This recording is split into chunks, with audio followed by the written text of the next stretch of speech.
धन्यवाद, धन्यवाद, धन्यवाद।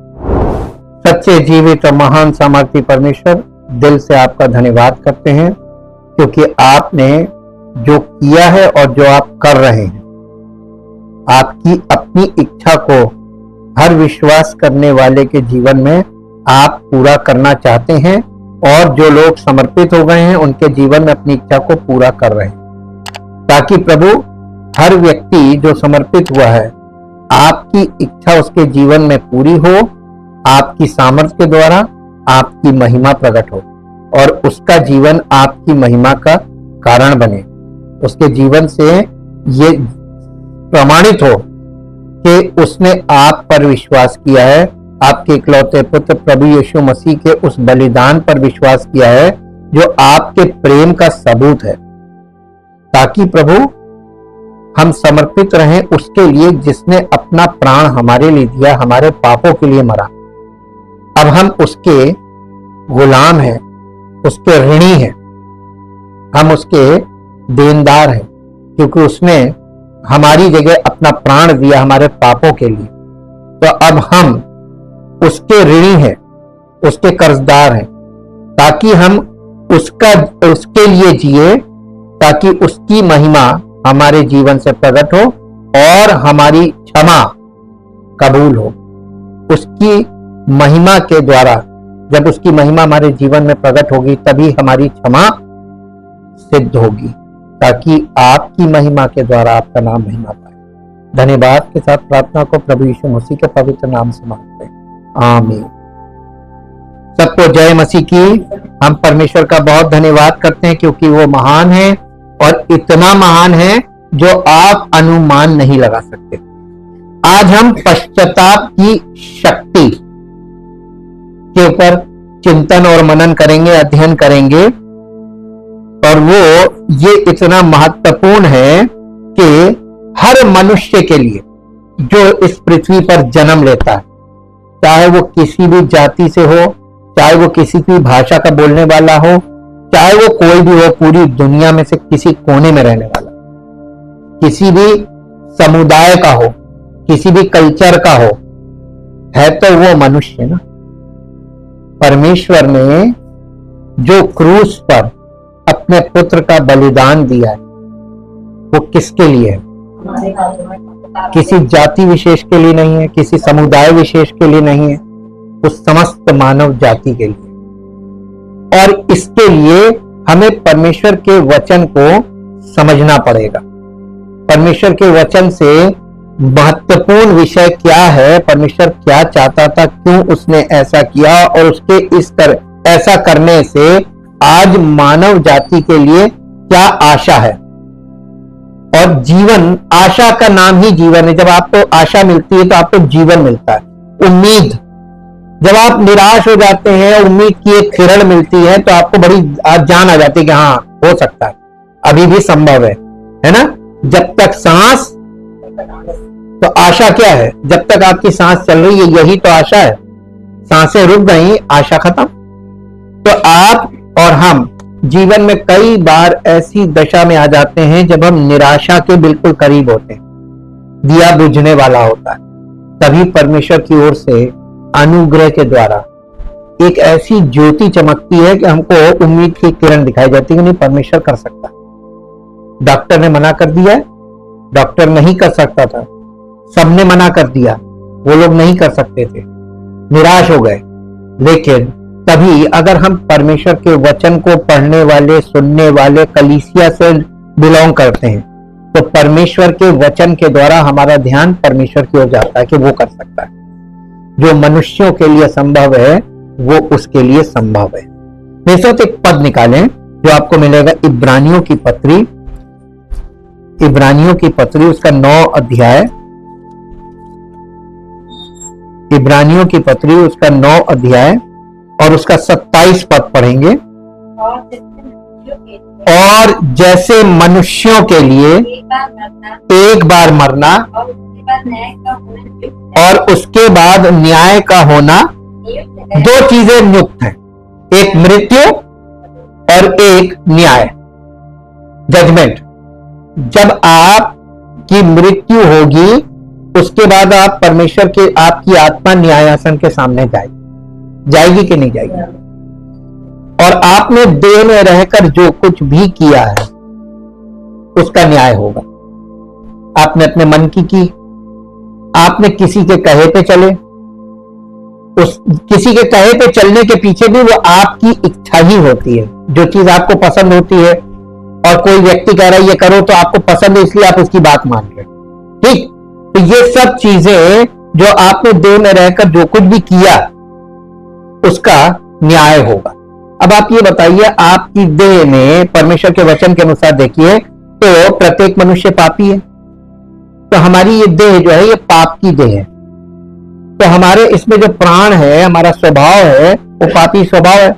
तो हमने अगर कोई भलाई की है उसके पीछे भी हमारा स्वार्थ।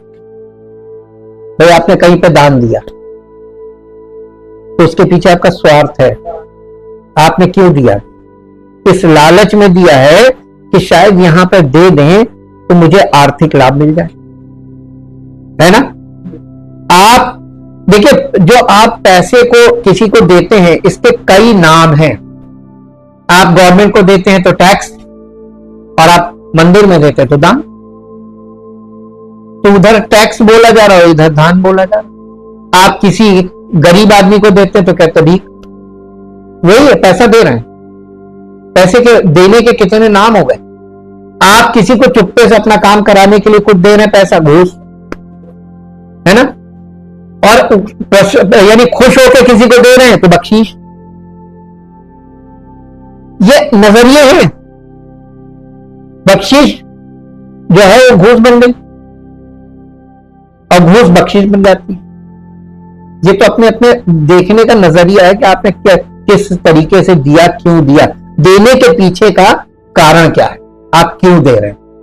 अब परमेश्वर के वचन में कहीं पर भी ये पद नहीं है कि परमेश्वर ने ये कहा हो कि मुझे तुम भेंट दो ताकि मैं तुम्हें आशीष दूं। ऐसा कहीं नहीं लिखा, कहीं नहीं लिखा।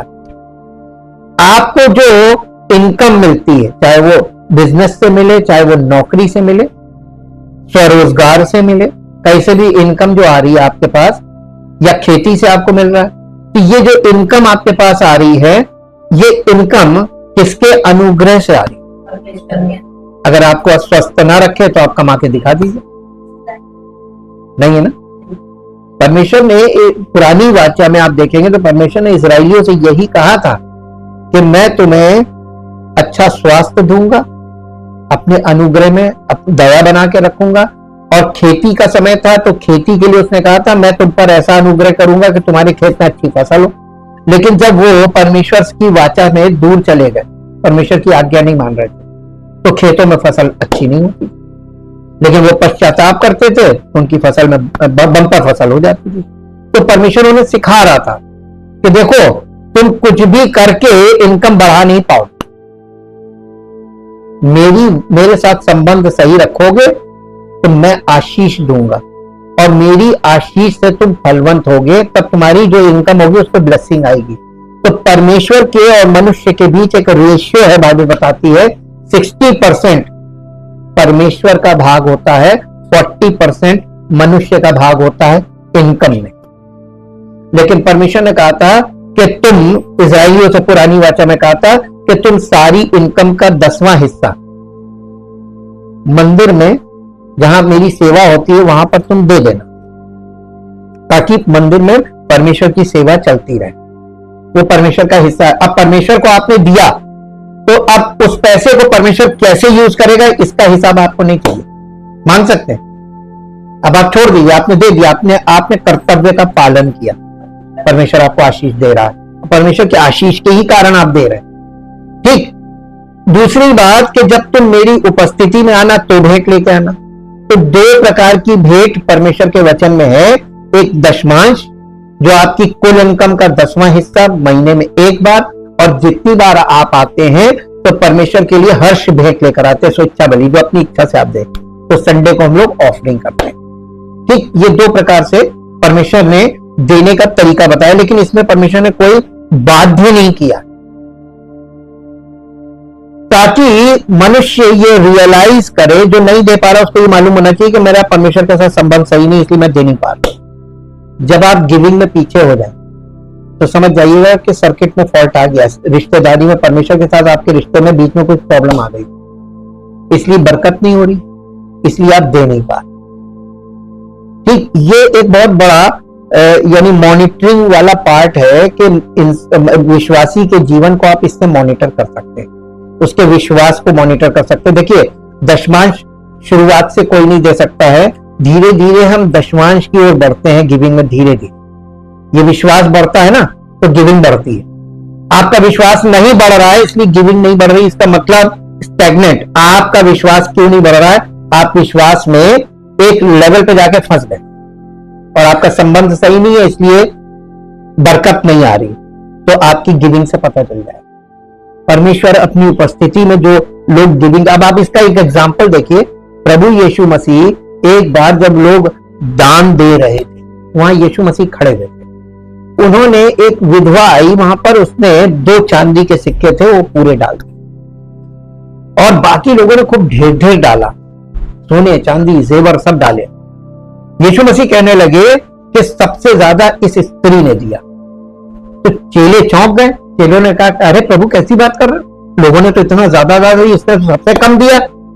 यीशु मसीह ने कहा नहीं, सब अपनी बढ़ती में से दे रहे, इसने अपनी सारी जीविका दी। उसके पास केवल चांदी के 2 सिक्के, उसकी महीने की इनकम थी। जीविका का मतलब महीने की इनकम, उसने पूरी डाल दी। ये किस बात को दिखाता? विश्वास। इसका विश्वास बहुत तगड़ा। गिविंग से विश्वास सिद्ध होता है, यहां से देखना चाहिए, समझना चाहिए। यीशु मसीह की शिक्षाओं में व्यवहारिक तौर पे सब कुछ रखा हुआ है। ये जो पद हमने अभी पढ़ा है कि 2 दिन हमारे लिए निश्चित है, नियुक्त है का मतलब निश्चित है। एक मृत्यु, शारीरिक मृत्यु, और दूसरा न्याय। शारीरिक मृत्यु और न्याय, पहले क्या आएगा? मृत्यु और फिर न्याय। अब बहुत ध्यान दीजिएगा, इसको दिमाग में रखिए क्योंकि हम इसी के आधार पे आगे चलेंगे। एक दिन हमारी मृत्यु का दिन है और दूसरा दिन हमारे न्याय का दिन। ये 2 दिन हमेशा याद रखिए अपनी जिंदगी में। उद्धार क्यों जरूरी है आपको पता चल जाएगा। हम सभी को स्वयं को तैयार करना होगा क्योंकि मृत्यु के बाद हमारा दूसरा कार्यकाल है, यानी दूसरा जीवन हमारा आता है, और वो है आत्मिक जीवन। क्योंकि एक पद निकालिए, 2 कुरिन्थियों 5 अध्याय और उसका 10 पद। 2 कुरिन्थियों 5 अध्याय और उसका 10 पद। क्योंकि अवश्य है कि हम सबका हाल मसीह के न्याय आसन के सामने खुल जाए कि हर एक व्यक्ति अपने अपने भले बुरे कामों का बदला जो उसने देह के द्वारा किए हो पाए प्रतिफल पाए। आपने देह के द्वारा क्या किया है? तो न्याय आसन पे आपको कौन मिलेगा मृत्यु के बाद? यीशु मसीह। आप इसको गॉस्पेल में भी देख सकते हैं, पिता किसी का न्याय नहीं करेगा, न्याय करने का सारा काम उसने पुत्र को दे दिया। अब पुत्र न्याय करेगा, ये अन्य जातियों को नहीं मालूम कि न्याय कौन करेगा, और इसलिए वो लोग भूल में पड़े हुए हैं। हाँ ठीक है, यहां पर क्या लिखा हुआ है? क्योंकि अवश्य है कि हम सब का हाल मसीह के न्याय आसन के सामने खुल जाए कि हर एक व्यक्ति अपने अपने भले और बुरे कामों का बदला जो उसने देह के द्वारा किए हो पाए। तो मसीह के सामने आपको हाजिर होना पड़ेगा। न्याय कौन करेगा? यीशु मसीह। आज मैं आपको बताना चाहता हूं कि इन नियुक्तियों, मृत्यु और न्याय के लिए कैसे तैयार रहें। पश्चाताप की शक्ति काम करेगी, प्रार्थना और कोई भी विकल्प, दूसरा धार्मिक विकल्प काम नहीं करेगा, क्योंकि मनुष्य का धार्मिक क्रियाएं परमेश्वर के सामने मैले चिथड़े के सामने की कोई वैल्यू नहीं है। इसलिए बहुत ध्यान दीजिए। पश्चाताप की परिवर्तनकारी शक्ति को हम आज देखेंगे इस अध्ययन में। चाहे आप एक मसीही हैं जो प्रभु यीशु से प्रेम करते हैं, या फिर आप अभी भी अपने उद्धार के बारे में अनिश्चित हैं, या फिर आप निश्चित हैं कि आप एक दिन उद्धार पाना चाहते हैं और प्रभु के साथ रहना चाहते हैं, तो ये वचन आपके लिए है। सच्चा पश्चाताप हमारे जीवन को बदल सकता है। इससे कोई फर्क नहीं पड़ता कि आपने आज तक क्या क्या झेला है, इससे कोई फर्क नहीं पड़ता कि आपका अतीत कैसा रहा है, इससे कोई फर्क नहीं पड़ता कि आपने क्या क्या पाप किए हैं या कौन सी बुराइयां आपको पीछे ढकेल रही हैं। इससे कोई फर्क नहीं पड़ता कि आपने किस तरह का जीवन जिया है या आज भी जी रहे हैं। यदि आप सचमुच पश्चाताप करेंगे तो परमेश्वर आपके वर्तमान को आशीष देगा और आपका भविष्य बदल देगा। वर्तमान से भविष्य की ओर जाना है, पीछे की तरफ परमेश्वर कुछ नहीं करेगा, वो छोड़ दीजिए। और इसलिए हमें इस बात के लिए, हर व्यक्ति मौत की ओर बढ़ रहा है, हर व्यक्ति जन्म के बाद मौत की ओर बढ़ रहा है, मृत्यु। अब ये बताइए, आज के युग में आप देखिए, थोड़ा सा आप न्यूज में देख लीजिए, मृत्यु कितनी अनिश्चित हो गई। बच्चा पैदा होकर भी मर सकता है, छोटे छोटे बच्चों की डेथ हो रही, चट चट चट चट, जवानों की डेथ हो रही, कोई रीजन नहीं, कुछ नहीं पता चल रहा, चटाचट चटाचट। तो मृत्यु की ओर बढ़ रहे कि नहीं बढ़ रहे? अब मृत्यु का दिन, मृत्यु आनी है ये तो निश्चित है, लेकिन कब ये किसी को नहीं पता। क्या आप अपनी मृत्यु का दिन जानते हैं? हम भी नहीं जानते। क्या आप मृत्यु का दिन नहीं जानते? और मृत्यु के बाद आपको न्यायासन के सामने जाना। तो आज आप जिस दशा में हैं, इस दशा में आप न्यायासन के साथ सामने जाएंगे, तो आप न्याय के अनुसार, वो जब न्याय करेगा तो आपको कहां भेजेगा? और हम खुद कमा रहे हैं, परमेश्वर के विरोध में काम कर रहे हैं और विरोध में जीवन जी रहे हैं, और ये हम अपने जीवन को नष्ट कर रहे हैं, क्योंकि पाप की मजदूरी मृत्यु है। मैं शीघ्र शारीरिक मृत्यु के साथ साथ अनंत मृत्यु की ओर भी हम सब जा रहे हैं। शारीरिक मृत्यु के साथ साथ हम अनंत मृत्यु की ओर जा रहे हैं। जैसे ही कोई व्यक्ति पश्चाताप के बिना, पापों की क्षमा के बिना उसकी फिजिकल डेथ होती है, शारीरिक मृत्यु होती है, तो अनंत मृत्यु में गया, वो मृत्यु लोक का वासी हो गया। अब उसकी आत्मा को कोई तरीका नहीं है कि उसको उद्धार मिल जाए, मोक्ष मिल जाए, नहीं मिल सकता। किसी भी शास्त्र में जाके देख लीजिए, कुछ नहीं है। सिर्फ दिल को बहलाने के लिए ये पाठ पूजा कर लो, लेकिन हो कुछ नहीं सकता। सत्य यही है, क्योंकि पाप की मजदूरी मृत्यु है। लेकिन एक दिन अगर आपकी मुलाकात यीशु मसीह से हो जाए, शायद अभी तक नहीं हुई है, अभी आप यीशु मसीह से नहीं मिले, अभी तो आप केवल वचन सुनते हैं, और यीशु मसीह से आपकी मुलाकात होगी, तब आपकी जिंदगी वहां से टर्न लेगी। पश्चाताप जीवन की दिशा बदल देता है, और ये आपको शांति, स्वास्थ्य, मुक्ति और आपके परिवार को सुंदर कर देता है। परमेश्वर आपके जीवन का उपयोग दूसरों को आशीर्वाद देने के लिए करना चाहता है, और पश्चाताप के कारण अगर आज आप पश्चाताप कर लेंगे तो आपका जीवन परमेश्वर के लिए, उसकी महिमा के लिए समर्पित हो जाए, ताकि वो आपको एक ऐसा व्यक्ति बनाए जिसको वो अपनी इच्छा और योजना के अनुसार जो चाहे वो कर सके। ये नहीं कि प्रभु हमको आप बताइए हम क्या करना है, कभी नहीं बताएगा। आपकी इच्छा और परमेश्वर की इच्छा दोनों मिलेगी, तो परमेश्वर ये नहीं चाहता है। परमेश्वर चाहता है अपना पूरा जीवन मुझे दे दो, अपनी इच्छा को हटा दो। तो मैं अपनी इच्छा तुम्हारे जीवन से पूरी करूंगा, तुम्हारे शरीर से पूरी करूंगा। तो अब ये बताइए, आप अपना शरीर प्रभु को समर्पित करते हैं, तो प्रभु आपके शरीर को अपनी इच्छा और योजना में यूज करे, तो आप उसको करने देंगे? ये ठीक वैसे ही है कि आपके घर को कोई व्यक्ति सार्वजनिक रूप से यूज करने लगे कि आप प्रभु की सेवा करेंगे, और आप कितने दिन तक इस चीज को सहेंगे? ज्यादा दिन नहीं सह पाएंगे। आप कहेंगे भैया बस, हमारा हमारा हमको नींद आ रही होती है, आप लोग आ जाते हैं। कोई व्यक्ति अपना घर परमेश्वर को बहुत समय तक के लिए नहीं दे सकता, सारी जिंदगी के लिए नहीं दे सकता। ये मिट्टी का घर है, ये पवित्र आत्मा का मंदिर है। परमेश्वर कहता है ये शरीर हमको दे दो और इसमें मेरा आत्मा वास करेगा और इसके द्वारा मेरा आत्मा काम करेगा।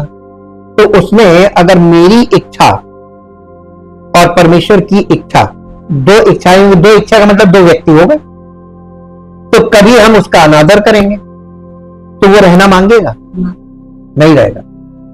वो एकदम खरीदना मांगता है कि हमें बेच दो। तो यीशु मसीह ने प्राण देकर हमको खरीदा कि नहीं खरीदा? मूल्य चुकाया है ना, ये मूल्य चुकाया। तो हमने अपना शरीर उसको समर्पित कर दिया कि हम तो कर्जदार है उसके, हम उसको जो उसने हमारे लिए किया उसके बदले में उसे कुछ दे ही नहीं सकते। तो हम अपना शरीर उसको समर्पित करते हैं ताकि वो अपनी इच्छा के अनुसार इस शरीर को अपनी महिमा के लिए खर्च करे, अपनी सेवा में लगा ले। और इसलिए आज परमेश्वर की सेवकाई के लिए ये शरीर समर्पित है। परमेश्वर की दया कितनी अच्छी और कितनी महान है। यीशु ने हमसे कितना प्यार किया है और हम उसके इस महान प्रेम के लिए उसका धन्यवाद करते हैं और हर दिन उसके लिए जीने के लिए तैयार हैं। पश्चाताप एक मसीही जीवन में हर समस्या का समाधान है, हर समस्या का समाधान पश्चाताप। और आप अभी ऐसा देखते नहीं है। आप किसी भी कलीसिया में चले जाइए, हर जगह प्रार्थना हो रही है, पश्चाताप कहीं नहीं, ठीक है। और इसीलिए परमेश्वर की सामर्थ्य काम नहीं कर रही है क्योंकि सब लोग अपने आप को धर्मी ठहरा रहे हैं। प्रार्थना करने का मतलब कि हम परमेश्वर से तुम्हारे लिए निवेदन करें, तो परमेश्वर से कोई और निवेदन करेगा, परमेश्वर ये पसंद नहीं करता। परमेश्वर आपसे डायरेक्ट बात कर रहा कलीसिया में, पवित्र आत्मा के द्वारा लोगों से डायरेक्ट कम्युनिकेट कर रहा है। तो इसमें तीसरा कोई व्यक्ति है ही नहीं। अब केवल एक ही मध्यस्थ है परमेश्वर और मनुष्यों के बीच में, वही यीशु मसीह।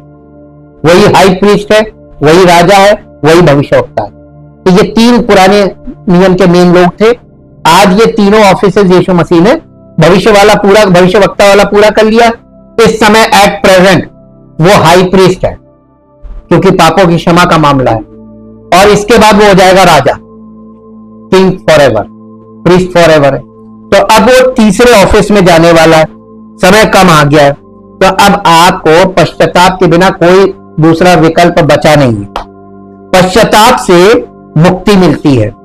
यदि आप बाइबल को समझते हैं तो आपने पढ़ा होगा कि इजराइल के लोग अब्राहम के वंशज, यद्यपि परमेश्वर ने उन्हें कई बार मुक्त किया, उन्हें चुना और उन्हें आशीर्वाद दिया, उन्होंने हमेशा प्रभु को त्याग दिया।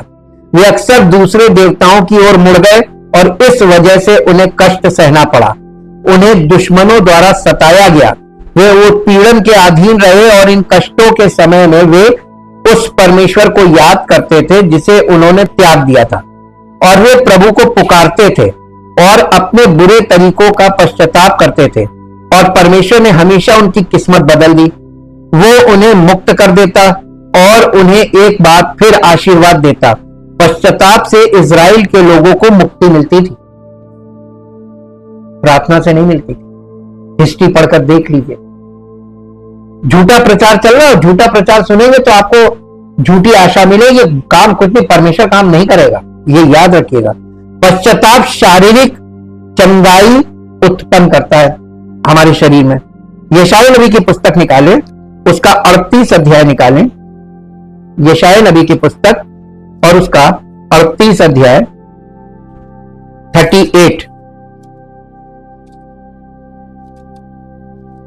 38 अध्याय और उसका पहले पद से पढ़िए। उन दिनों में हिजकिया, ये राजा था, हिजकिया राजा ऐसा रोगी हुआ कि वो मरने पर था। तब आमोस के पुत्र यशायाह भविष्यवक्ता ने, नबी ने उसके पास जाकर कहा, यहोवा यूं कहता है, अपने घराने के विषय जो आज्ञा देनी हो वो दे, तू, क्योंकि तू ना बचेगा, मर ही जाएगा। तब हिजकिय्याह ने दीवार की ओर मुंह फेर कर यहोवा से प्रार्थना करके कहा, हे यहोवा, मैं विनती करता हूँ, स्मरण कर कि मैं सच्चाई और खरे मन से अपने को तेरे सन्मुख जानकर चलता आया हूँ, और जो तेरी दृष्टि में उचित था वही करता आया हूँ। और हिजकिय्याह बिलख बिलख कर रोने लगा। तब यहोवा का ये वचन यशायाह के पास पहुंचा,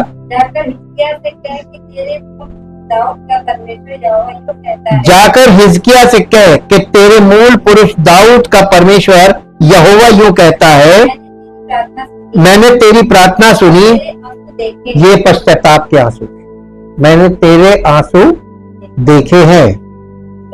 सुन, मैं तेरी आयु 15 वर्ष और बढ़ा दूंगा। बस तेरी आयु कितनी बढ़ा दूंगा? पश्चाताप से बढ़ी कि धर्म के कामों से बढ़ी? तो आंसू से का मतलब है, देखिए पुराने नियम में ये पश्चाताप का तरीका होता था, जब कोई व्यक्ति परमेश्वर के सामने गिड़गिड़ा रहा है, रो रहा है, ये पश्चाताप की विधि हुआ करती, ये एक्सप्रेशन बोलते हैं इसको। उसने पश्चाताप किया। इजराइल के राजाओं में से एक, जिसका नाम हिजकिय्याह था, उसको एक बार भविष्यवक्ता यशायाह के माध्यम से भयानक समाचार मिला।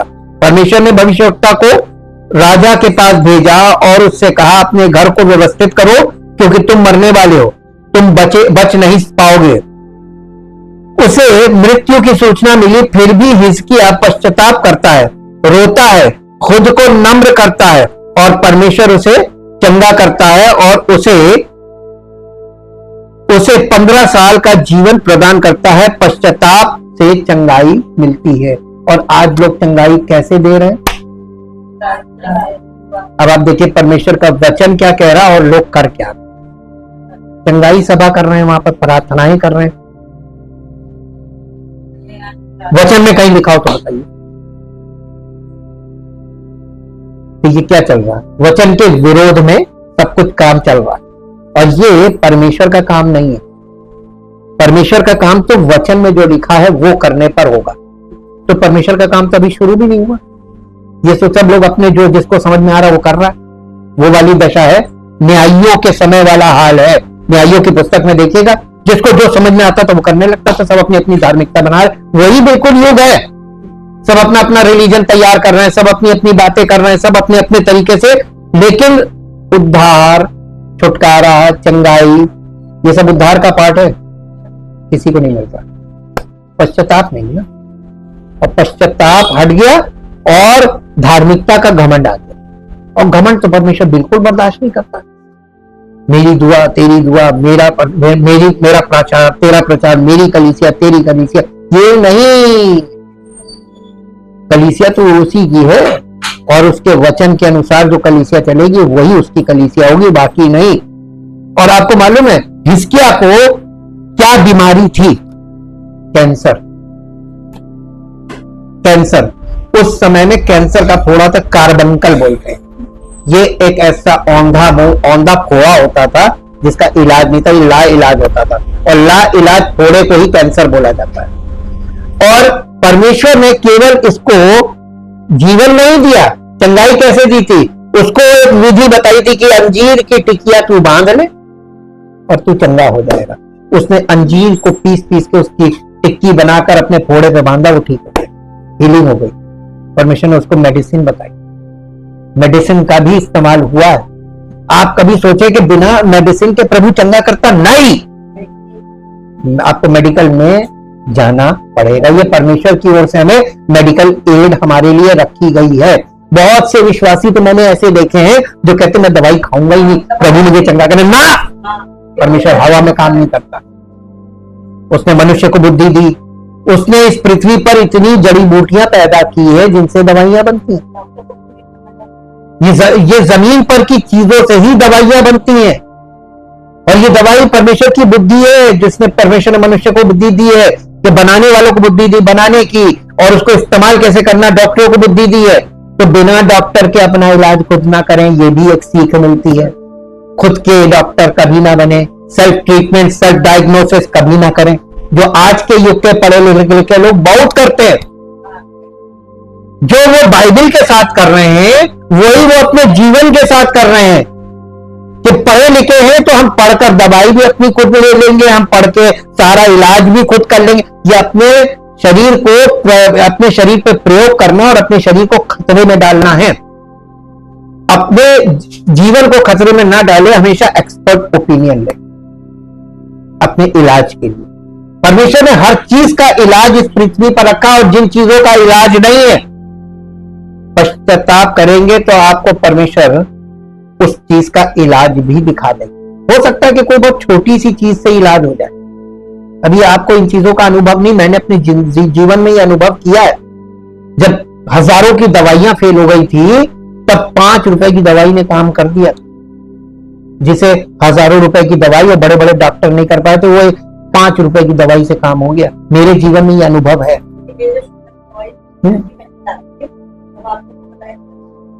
पश्चाताप ने एक शहर को विनाश से बचाया। नीनवे, योना नबी की पुस्तक खोल के पढ़ लीजिए, 3रा अध्याय। एक शहर को पश्चाताप ने बचाया। तो एक परिवार को, एक जीवन को पश्चाताप नहीं बचाएगा। चंगाई भी मिलती है, जीवन भी मिलता है, और आपको मौका मिल जाता, परमेश्वर आपको माफ करता, कहता चलो फिर से तुम अपना जीवन, परमेश्वर अपना इरादा बदल देता है। ये पश्चाताप परमेश्वर की सुरक्षा उत्पन्न करता है। पश्चाताप लोगों को बदल देता है। प्रेरितों के काम के 9 अध्याय में पौलुस की गवाही, ये घर में पढ़ लीजिएगा। प्रेरित पौलुस प्रेरित बनने से पहले मसीह के कलीसिया का एक उत्पीड़क था, सताता था, मार देता था, मसीह लोगों को मार देता था, कट्टर विरोधी कहते हैं जिसे। लेकिन एक दिन उसकी प्रभु यीशु से मुलाकात हुई, उसे गहरा पश्चाताप हुआ, और वो एक उत्पीड़क से यीशु का शिष्य बन गया। पश्चाताप आपको एक महान यीशु के शिष्य में बदल देगा। पश्चाताप से बदला था वो, कोई और तरीका नहीं था। पश्चाताप आपका भविष्य बदल सकता है। पश्चाताप आपके जीवन की नियति बदल सकता है। पश्चाताप विवाह को बचा सकता है। पश्चाताप रिश्तों को पुनर्स्थापित करता है तथा चंगाई और मुक्ति प्रदान करता है। ये पश्चाताप की शक्ति है। सबसे महत्वपूर्ण बात यह है कि पश्चाताप स्वर्ग के राज्य में आपके प्रवेश की गारंटी देता है, प्रार्थना नहीं, विश्वास के साथ। पश्चाताप और विश्वास एक ही सिक्के के 2 पहलू, ये एक साथ किए जाने वाला काम है। आप कभी भी विश्वास नहीं कर सकते अगर आपने पश्चाताप नहीं किया है। और लोग मालूम क्या है, दावा करते मैंने विश्वास किया, पश्चाताप कहीं ही नहीं। पश्चाताप के साथ समर्पण होता है। समर्पण दिखेगा तो हम मान लेंगे। क्या आप जानते हैं कि सच्चा पश्चाताप आपके हृदय को आपके उद्धार के प्रति आश्वस्त करता है? क्या आप जानते हैं कि यूहन्ना बपतिस्मा देने वाले का पहला उपदेश क्या था? पश्चाताप करो क्योंकि स्वर्ग का राज्य निकट है। उन दिनों में यूहन्ना बपतिस्मा देने वाला यहूदिया के जंगलों में प्रचार करता हुआ आया और कहने लगा, मन फिराओ क्योंकि स्वर्ग का राज्य निकट आ गया। मत्ती 3 अध्याय का 1-2 पद है ये। और ये पश्चाताप, मन फिराओ का मतलब पश्चाताप करो। क्या आप जानते हैं कि यीशु का पहला उपदेश क्या था? पश्चाताप करो। क्या था? उस समय से यीशु ने प्रचार करना और ये कहना आरंभ किया, मन फिराओ क्योंकि स्वर्ग का राज्य निकट आ गया है। मत्ती 4 अध्याय का 17 पद पढ़ लीजिएगा। क्या आप जानते हैं कि पवित्र आत्मा के उंडेले जाने के बाद प्रेरितों का पहला उपदेश क्या था? तब पतरस ने उनसे कहा, ये सब इजरायली लोग थे, यहूदी लोग थे। पतरस ने उनसे कहा, मन फिराओ और तुम में से हर एक अपने पापों की क्षमा के लिए यीशु मसीह के नाम से बपतिस्मा ले तो तुम पवित्र आत्मा का दान पाओगे। प्रेरितों के काम 2 अध्याय का 38 पद पढ़ लीजिएगा। पश्चाताप करो, ये यूहन्ना बपतिस्मा देने वाले का संदेश था, ये यीशु का संदेश था, ये प्रेरितों का संदेश था, और ये वो संदेश है जिसे आज कलीसिया को सुनने की आवश्यकता है। पश्चाताप करो। कौन सी कलीसिया में है ये संदेश? तो वो मसीह की कलीसिया ही नहीं, सबकी अपनी अपनी कलीसियाएं। क्या आप जानते हैं कि इस महामारी से बाहर निकलने का एकमात्र रास्ता क्या है? ये अनंत मृत्यु की महामारी से निकलने का रास्ता क्या है? पश्चाताप। यदि मेरे से निकाल लीजिए दूसरा इतिहास, उसका 7 अध्याय, उसका 14 पद, पुरानी वाचा के अंतर्गत भी परमेश्वर ने क्या कहा था इजरायलियों से? दूसरा इतिहास 7 अध्याय, तब यदि मेरी प्रजा के लोग जो मेरे कहलाते, ये पुरानी वाचा के लोगों की बात है, हम लोगों की नहीं है, जो मेरे कहलाते हैं, दीन होकर प्रार्थना करें, जैसे हिजकिय्याह ने की, और मेरे दर्शन के खोजी होकर अपनी बुरी चाल से फिरें, तो मैं स्वर्ग में से सुनकर पहली चीज आपको, पाप क्षमा का मतलब क्या मालूम? उद्धार। पहले आपको क्या चाहिए? चंगाई के लिए, चंगाई से पहले आपको चंगाई कब मिलेगी? जब पाप क्षमा होंगे। जीवन कैसे मिलेगा? जब पाप क्षमा होंगे। सारी चीजों का जड़ है पापों की क्षमा, और इसके बाद आपको बाकी सब चीजें मिलेंगी। आज लोग मालूम क्या है? आज लोग कहते हैं हमने विश्वास किया, प्रभु से निवेदन कर दीजिए हमें सब मिल जाए। हमसे झूठ नहीं बोला जाता, हम तो साफ कह देते हम नहीं कर पाएंगे, क्योंकि हमारी प्रार्थना से वो ये करेगा नहीं। अब बताइए गलत बोलते कि सही? हम वचन के विरोध में कैसे झूठी दिलासा दे दें, झूठी आशा दिला दें? झूठी आशा दिलाना, झूठी दिलासा देना, ये तो परमेश्वर के विरोध में काम हो गया, तो हम दोषी हो गए। तो हम सच बोल देते, भले किसी को ना पसंद आ भैया जाओ, बहुत से दूसरे विकल्प खुले हुए, कहीं भी किसी विकल्प पे जाके जाओ, लेकिन आप जितने भी विकल्प पे जाएंगे कहीं पे परमानेंट आपको कुछ नहीं मिलेगा। सब जगह आपको एक विकल्प में फंसा लिया जाए। ये दुनिया में सारे विकल्प फंसाने के लिए है। तब यदि मेरी प्रजा के लोग जो मेरे कहलाते हैं, ये पुरानी वाचा के लोगों से, इजराइलियों से कह रहा है, दीन होकर प्रार्थना करें और मेरे दर्शन के खोजी होकर अपनी बुरी चाल से फिरें। ये पश्चाताप का पूरा सीन है। बुरी चाल से फिरें तो मैं स्वर्ग में से सुनकर उनका पाप क्षमा करूंगा और उनके देश को ज्यों का त्यों कर दूंगा। लेकिन ये बात उसने 14 पद बोला, इससे पहले 13 पद पढ़िए। क्यों बोला? ये सुलेमान मंदिर को समर्पित कर रहा है, यानी मंदिर का समर्पण हो रहा है परमेश्वर को। सुलेमान ने भव्य मंदिर बनाया था और उसका डेडिकेशन चल रहा है। ये परमेश्वर ने सुलेमान से ये बोला था कि यदि मैं आकाश को ऐसा बंद करूं, कि इसका मतलब परमेश्वर पॉजिटिवली भी काम करता है और नेगेटिवली काम करता है। देखिए 13-14 अध्याय में 13-14 पद में आपको दोनों चीजें मिलेंगी। नेगेटिवली परमेश्वर कह रहा है यदि मैं नाराज हो जाऊं, तुम मुझे मेरे विरोध हो जाओगे तो मैं ये करूंगा, और यदि मैं ऐसा कर दूं, आकाश को ऐसा बंद कर दूं कि वर्षा ना हो। बताइए जब वो बंद कर देगा वर्षा नहीं होगी, अब करो खेती। तो जो फसल आपको मिली वो किसके अनुग्रह से मिली? तो आपने जो दशमांश दिया है वो किसके अनुग्रह से आपको प्राप्त हुआ? तो उसने आपको दिया तब आप दे रहे हैं ना। ऐसे थोड़ी ना कि आप देंगे तब वो देगा, वो कर्जदार नहीं है। एडवांस में दे के तब वो कहता है अब लाओ मेरा हिस्सा। और हम लोग बेईमानी क्या करते मालूम है?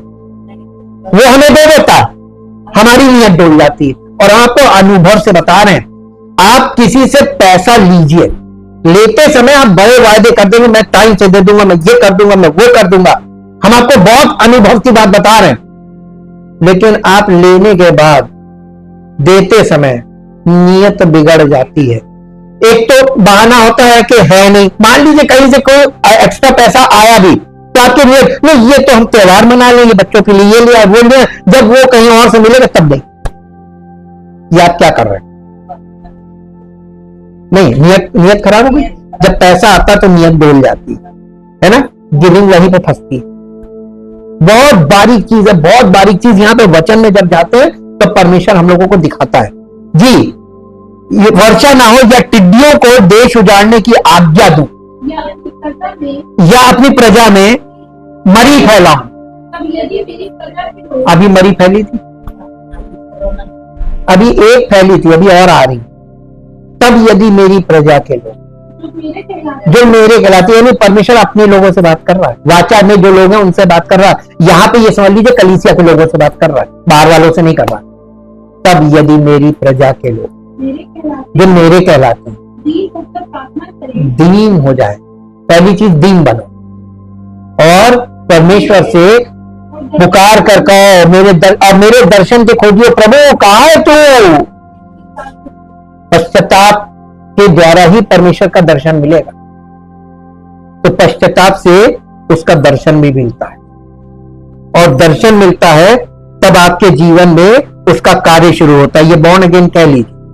हम इस महामारी के कारण मुश्किल दिनों से गुजर रहे हैं। जब ये कोरोना पीरियड था महामारी का, तो मुश्किल दिनों से हम गुजरे कि नहीं गुजरे। धरती कैसे ठीक होगी? पश्चाताप के जरिए। सारी समस्याओं का हल कैसे होगा? और लोग क्या कर रहे हैं? दुआएं, अपना जो भक्ति की शक्ति दिखा रहे हैं। ये भक्ति मत दिखाओ उसको, तुम्हारी भक्ति देखने के लिए नहीं बैठा है। वो ये सोच रहा है कि जल्दी से जल्दी तुम अपनी गलती मानो, सरेंडर करो। यदि मेरी प्रजा नम्र हो जाए और मेरी प्रजा प्रार्थना करे और अपने बुरे मार्गों से फिरे, तो मैं उनके पापों को क्षमा कर दूंगा और उनके देश को ज्यों का त्यों कर दूंगा। ये वायदा है, श्योरिटी नहीं है। करोगे, अगर एग्जैक्टली करोगे सच्चे से, और ये परमेश्वर मापेगा, मनुष्य नहीं। और जिसको वो सही पाएगा उसको वो सही कर देगा। सच्चा पश्चाताप जो करेगा वो पा जाएगा। परमेश्वर के वचन में विश्वास करना, और यदि हम कलीसिया में स्वयं को नम्र बना लें, अपने बुरे मार्गों से फिर जाए, अपने पापों से पश्चाताप करें, तो इस पृथ्वी पर उपचार अवश्य आ जाएगा। हम लोगों के, देखिए तुम पृथ्वी का नमक हो, तो परमेश्वर कलीसिया के लोगों से कह रहा है तुम पश्चाताप करो तो तुम्हारे कारण मैं पृथ्वी पर आसपास अनुग्रह कर दूंगा। तो आज परमेश्वर अनुग्रह क्यों नहीं कर रहा? क्योंकि कलीसियाएं बिगड़ गई ना, कलीसियाएं में भक्ति की शक्ति दिखाने लगी। क्या आप इस पर विश्वास करते हैं? क्या आप परमेश्वर के वचन पर विश्वास करते हैं? हम सभी बेहतर समय चाहते हैं, और प्रेरित पत्रस हमें सिखाता है कि हम ये समय कैसे आएगा। इसलिए पश्चाताप करो और परमेश्वर की ओर फिरो, ताकि तुम्हारे पाप मिट जाएं और प्रभु की ओर से विश्रांति के दिन आए। प्रेरितों के काम के 3 अध्याय का 19 पद मैंने पढ़ा है, आप इसको पढ़ लीजिएगा। यदि आप बेहतर ताजगी भरा समय चाहते हैं तो पहले पश्चाताप से शुरुआत कीजिए। आप अपने जीवन में कुछ भी आपका मामला फंसा है, पश्चाताप कीजिए, सच्चा पश्चाताप। पश्चाताप के बिना कोई पुनर्स्थापना नहीं है, और पश्चाताप के बिना कोई उद्धार नहीं। पश्चाताप क्या है? क्या आप जानते हैं कि पश्चाताप क्या है? नहीं। अधिकतर लोग सोचते हैं कि यह भावनाओं का मामला है, आंसुओं का मामला है, अपने किए पर दुख महसूस करने का मामला है। लेकिन यह पश्चाताप नहीं हो सकता, यह बस अफसोस हो सकता है। बहुत से लोगों को इस बात का अफसोस होता है कि उन्होंने कैसे जीवन जिया। मुझे आश्चर्य होगा यदि इस समय मेरी बात सुन रहा एक भी व्यक्ति ऐसा हो जिसे अपने जीवन के किसी निर्णय पर पछतावा ना हो। पछतावे की भावनाएं इस बात को लेकर होती हैं कि आपने अपने साथ क्या किया है, आपने अपने जीवन और निर्णयों के साथ क्या किया है। फिर ऐसे अन्य लोग भी हैं जिनके अंदर गहरी भावनाएं होती हैं, जिन्हें हम पश्चाताप कहते हैं। और पश्चाताप वो है जो आप दूसरों के प्रति अपने कार्यों के संबंध में महसूस करते हैं, लेकिन यह पश्चाताप नहीं है। पश्चाताप की यह अनूठी विशेषता है, वो पश्चाताप वो है जो आप तब महसूस करते हैं जब आपने ईश्वर के प्रति कुछ किया हो। यह अफसोस और पश्चाताप से बिल्कुल अलग है। अचानक आपको एहसास होता है कि आपने सबसे ज्यादा दुख परमेश्वर को पहुंचाया है। ठीक उसी तरह जैसे जब उड़ाऊ पुत्र को यह एहसास हुआ कि उसने केवल अपने पिता को ही चोट नहीं पहुंचाई थी। लूका रचित सुसमाचार उसका 15 अध्याय, लूका रचित सुसमाचार उसका 15 अध्याय निकालें। लूका 15 अध्याय मिला, 15 अध्याय का,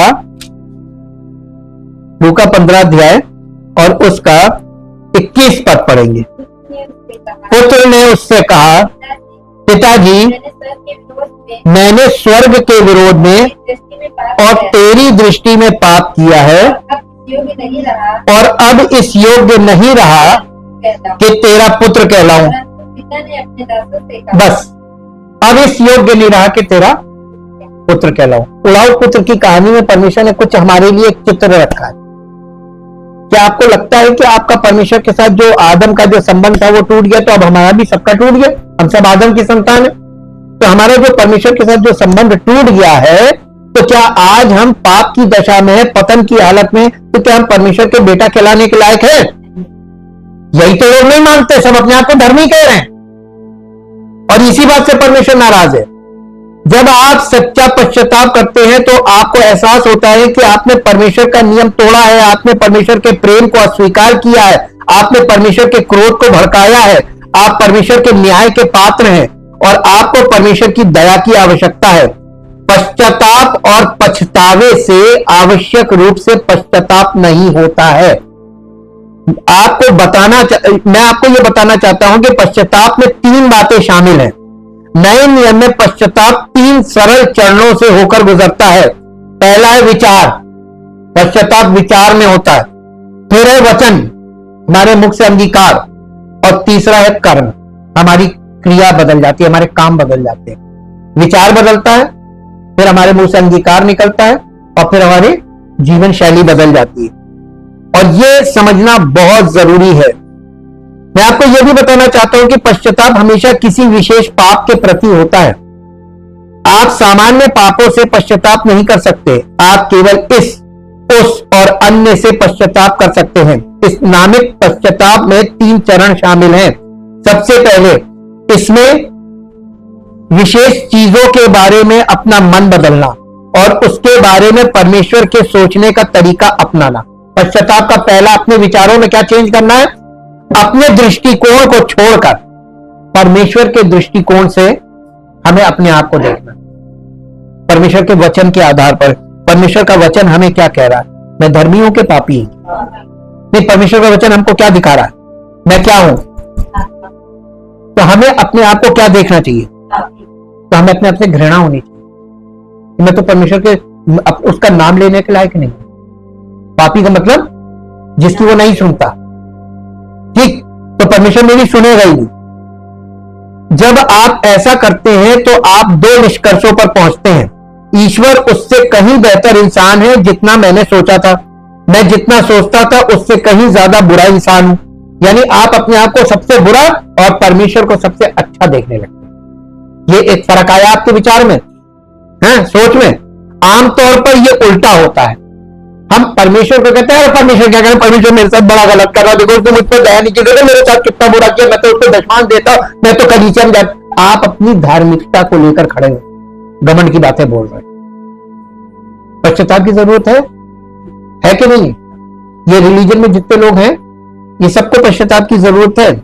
जब कोई अविश्वासी परमेश्वर के बारे में सोचता है तो वो आमतौर पर सोचता है कि परमेश्वर अन्यायी है और वो वास्तविक निष्पक्षता जानता है तथा वो परमेश्वर से बेहतर, अपने आप को परमेश्वर से बेहतर समझता है कि मैं निष्पक्ष हूं, परमेश्वर जो है निष्पक्ष नहीं। अय्यूब के उसमें हमने देखा था ना, अय्यूब ने कहा था परमेश्वर मेरे साथ अन्याय किया। क्या आपने इस बात पर गौर किया कभी कि आपके अंदर से ऐसे ही विचार निकलते हैं? परमेश्वर ऐसा क्यों करेंगे? परमेश्वर ऐसा क्यों होने देंगे? परमेश्वर को ऐसा क्यों करना चाहिए? वे कह रहे हैं मैं ईश्वर से बेहतर जानता हूं और यदि मैं ब्रह्मांड को चला रहा होता तो मैं परमेश्वर से बेहतर काम कर सकता था जो वो अभी कर रहा है। लोगों का ऐसा विचार है। वे यही कह रहे हैं, वे कह रहे हैं वो ऐसी गलतियां कर रहा है जो मैं कभी नहीं करूंगा, वो लोगों के साथ ऐसा व्यवहार कर रहा है जैसा मैं कभी नहीं करूंगा, इसलिए मैं उससे बेहतर इंसान हूं, मैं परमेश्वर से भी बेहतर इंसान हूं। इंसान परमेश्वर के सामने अपने आप को ऊंचा उठा रहा है कि नहीं? रिलीजन में ले लीजिए या पॉलिटिक्स में ले लीजिए, दोनों जगह ईश्वर से बड़ा अपने आप को दिखा रहा है कि नहीं? मेरे से बड़ा महान कौन है? पॉलिटिक्स में तो मैं लोगों के लिए कर दूंगा, मैं जो कर दूंगा वो ईश्वर नहीं कर सकता। ये पॉलिटिक्स में चल रहा है, तो वहां पर देख लीजिए नैतिक रूप से वही गलती हो रही है, और यहां पर देखिए तो परमेश्वर की धार्मिकता के अनुसार सब गलत चल रहा है।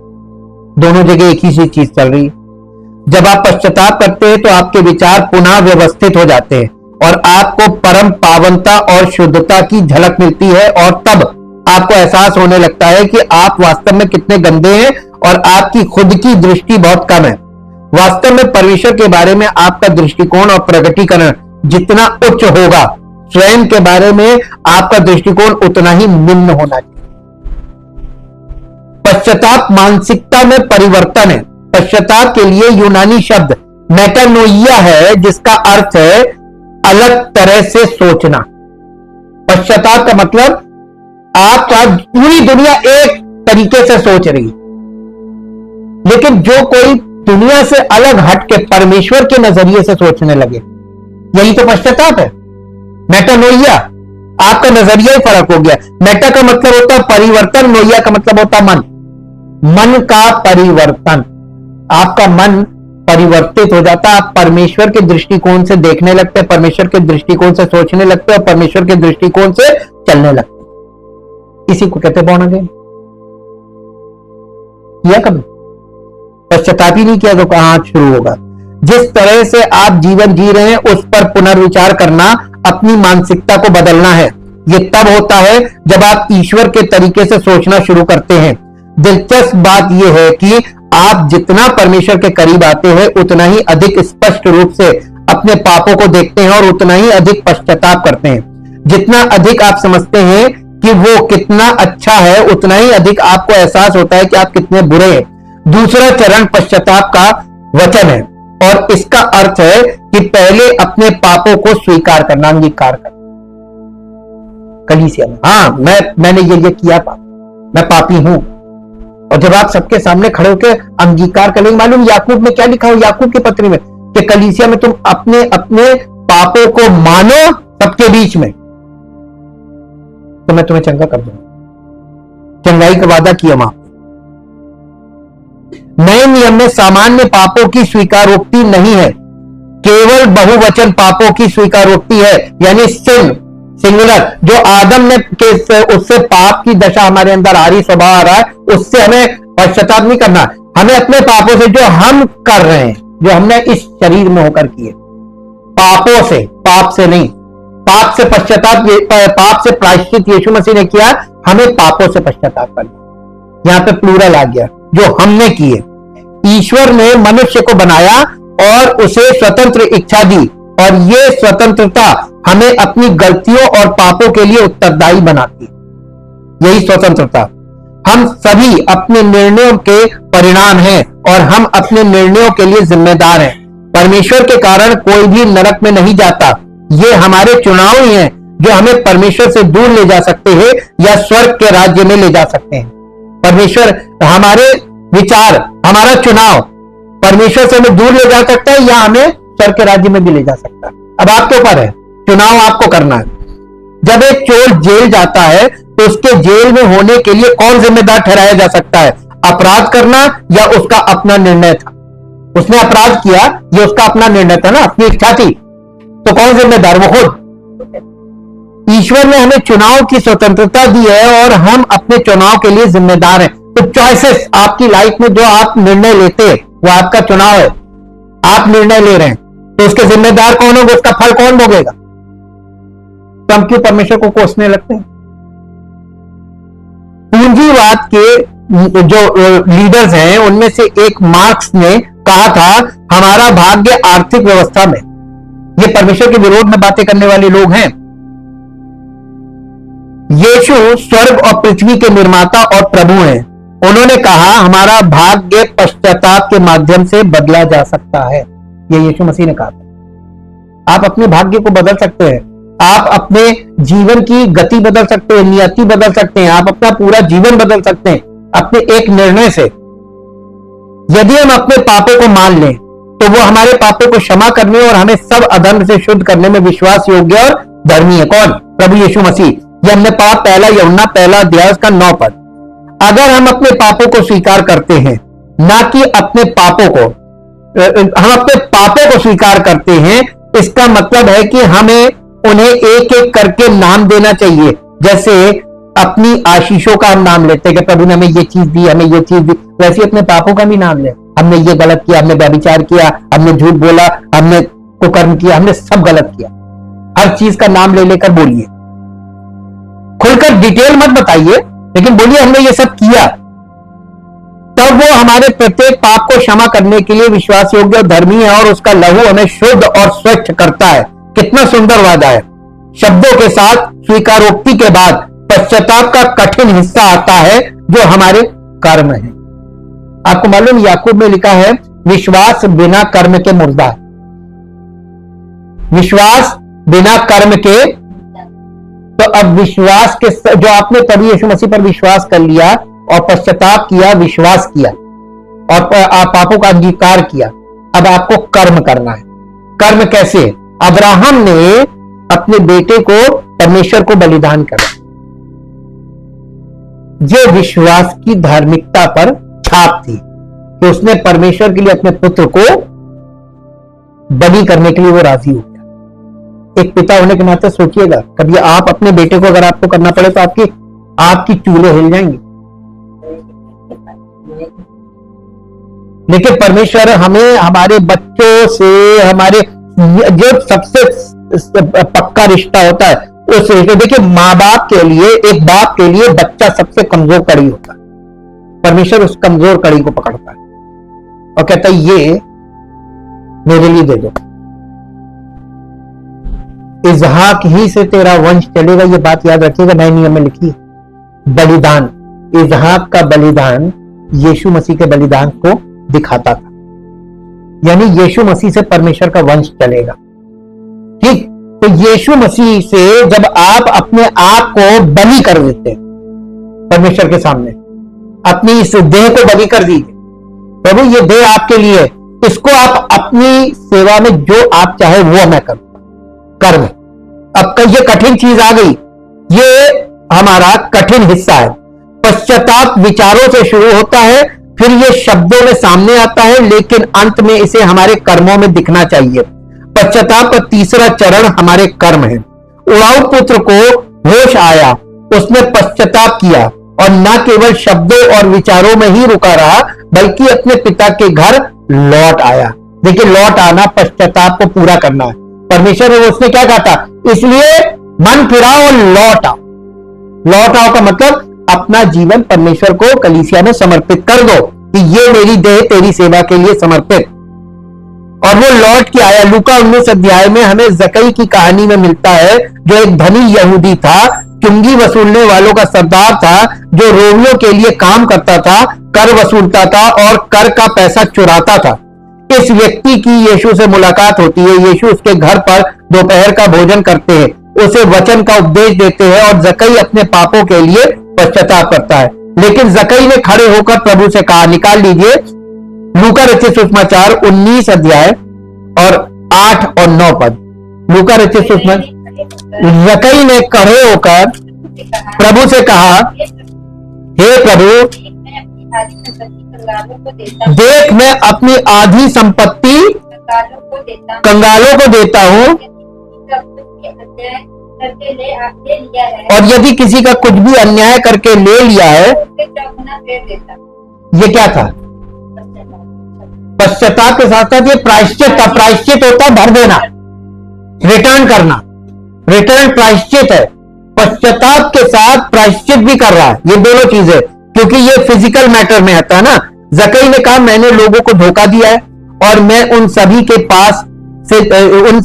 पास से जा रहा हूं जिन्हें मैंने धोखा दिया है, और उन्हें 4 गुना ब्याज सहित वापस कर दूंगा। जब यीशु ने उसका पश्चाताप देखा तो कहा, आज इस घर में उद्धार कब आया? जब दुआ की, जब उसने बपतिस्मा लिया, हाँ, पश्चाताप से उद्धार मिला ना। और आज देखिए कैसा उल्टा सुसमाचार लेकर खड़े हैं, जो सुसमाचार है ही नहीं। पश्चाताप का मतलब है अतीत को सुधारना। बेशक आप सभी पापों को सुधार नहीं सकते, सुधारते हुए दिखाएंगे, आप सभी पापों को सुधार नहीं सकते, लेकिन कुछ ऐसे पाप है जिन्हें प्रभु आपको सुधारते हुए दिखाएंगे। मेरे जीवन में कुछ पाप थे जिन्हें सुधारने के लिए परमेश्वर ने मुझसे कहा। उन्होंने मुझे बताया मुझे उस व्यक्ति से बात करनी चाहिए, उसका पैसा वापस करना चाहिए, और वैसा ही मैंने किया। ये जकई की बात हो रही है। उसने जकई से जैसी बात हुई और जकई ने अपना सब, परमेश्वर की आत्मा ने उसको अंदर से इस चीज के लिए उभारा होगा ना, अरे अब वापस कर दो, अब प्रभु आ गया तुम्हारे घर में। पश्चाताप मानसिकता में बदलाव है, हमारे सोचने के तरीके में बदलाव है। खुद को खुश करने के लिए, अपनी इच्छा पूरी करने के लिए जो लोग जीते हैं, अब से वो अपने उद्धारकर्ता यीशु को खुश करने के लिए जिए। ये एक निर्णय है और भावना नहीं है। ये भावना नहीं है, ये निर्णय है। तो पश्चाताप के बाद जीवन समर्पण करना, ये एक निर्णय। क्या लेना पसंद करेंगे? ये कठिन होगा, क्योंकि आपको हर परिस्थिति में अपना जीवन उसके लिए समर्पित होना होगा। अपनी इच्छा को बदले बिना पश्चाताप करना असंभव है। आप अपनी इच्छा बदले बिना पश्चाताप नहीं कर सकते। पश्चाताप के लिए हिब्रू शब्द का अर्थ है दूसरी तरफ मुड़ना, टर्न। अगर आप इस तरफ चल रहे हैं जो कि गलत रास्ता है, तो आपको 180 डिग्री घूम जाना। यूं जा रहे हैं, वापस घूम जाइए उल्टा। जहां आपकी पीठ थी वहां आपका मुंह हो, और कहना चाहिए परमेश्वर मैं यहां हूं, मुझे बताओ कि मुझे क्या करना है। आप परमेश्वर की ओर मुड़ जाइए। पश्चाताप भावना नहीं है, पश्चाताप एक निर्णय है। पश्चाताप मनुष्य की इच्छा से होता है। जब आप पश्चाताप करते हैं तो आप यीशु की महिमा करने के लिए जीना पसंद करते हैं। सच्चा पश्चाताप आपके जीवन को बदल सकता है। इससे कोई फर्क नहीं पड़ता कि आपने आज तक कैसे जिए, इससे कोई फर्क नहीं पड़ता कि आपका अतीत कैसा रहा, इससे कोई फर्क नहीं पड़ता कि आपके पाप बुराइयां आपको पीछे ढकेल रही हैं, इससे कोई फर्क नहीं पड़ता कि आपने अतीत में किस तरह का जीवन जिया है या आज भी जी रहे हैं। यदि आप वास्तव में पश्चाताप करते हैं तो परमेश्वर आपके वर्तमान को आशीर्वाद देगा और आपका भविष्य बदल देगा। आपको गहरे पश्चाताप के लिए परमेश्वर के सामने अपने आप को उपस्थित करना चाहिए, अपने आप को दीन करना चाहिए और उससे कहना चाहिए प्रभु मुझ पर दया कर, और अपने रवैये में बदलाव लाना चाहिए। पश्चाताप, सच्चा पश्चाताप स्वीकारोक्ति से शुरू होता है, लेकिन ये रवैये में बदलाव के साथ समाप्त होता है। आपका रवैया बदल जाएगा, बिहेवियर, व्यवहार बिल्कुल बदल जाएगा। आपका हृदय का व्यवहार बदल जाएगा, आपके सोचने का व्यवहार बदल जाएगा, आपके बोलने का व्यवहार बदल जाएगा। आप जब आएंगे ना तो पता चल जाएगा, मुझे पता चल जाएगा कि इस जीवन में उद्धार हो गया। पश्चाताप आपको अपने पाप को त्यागने, व्यसनों को छोड़ने, लोगों के बारे में बुरी बातें बोलना बंद करने और परमेश्वर से चोरी करना बंद करने के लिए प्रेरित करेगा। सच्चा पश्चाताप के फल होते हैं। हमें जकई की तरह पश्चाताप करना चाहिए, क्योंकि तब आपके घर और परिवार में उद्धार होगा। प्रभु आपको आशीर्वाद देगा और गहरे पश्चाताप में जाने में आपकी सहायता करेगा, और आपके जीवन में पवित्र आत्मा के फल पैदा करके अपनी महिमा करेगा। जीवित महान सामर्थ्य परमेश्वर, हम आपका हृदय से धन्यवाद करते हैं आपके पवित्र वचनों के लिए, आपकी इच्छा और योजना के लिए, जो कलीसिया के हर एक व्यक्ति के लिए अनिवार्य है, और इसके बिना कोई दूसरा रास्ता है ही नहीं, कोई शॉर्टकट है नहीं, और कोई दूसरा रास्ता भी नहीं है, कोई दूसरा सुसमाचार नहीं है, कोई दूसरा कोई विकल्प नहीं है, केवल एक ही विकल्प है, पश्चाताप। प्रभु हम पर दया कीजिए, और हर एक व्यक्ति जो पश्चाताप करना चाहता है उसके अंदर पश्चाताप की इच्छा उत्पन्न करिए, और वो सच्चे हृदय से पश्चाताप करे, ताकि प्रभु